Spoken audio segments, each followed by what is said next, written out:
Masih, ya kono didol kok. Iki bakal apa iki?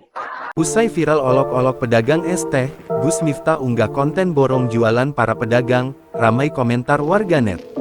Baru-baru ini video ceramah Gus Miftah viral di media sosial.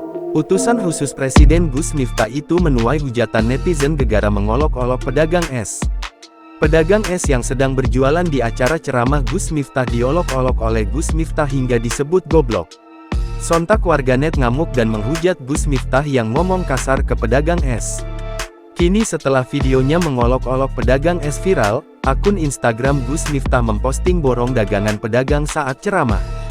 Tampak sejumlah pedagang maju ke depan dan menyebutkan harga dagangannya jika diborong. Ya wes kabeh. Iki bakal apa iki?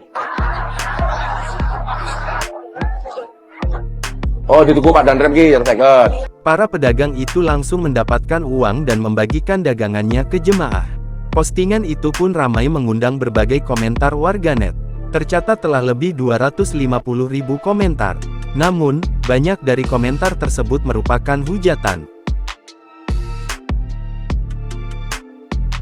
Download Tribun X sekarang. Menghadirkan lokal menjadi Indonesia.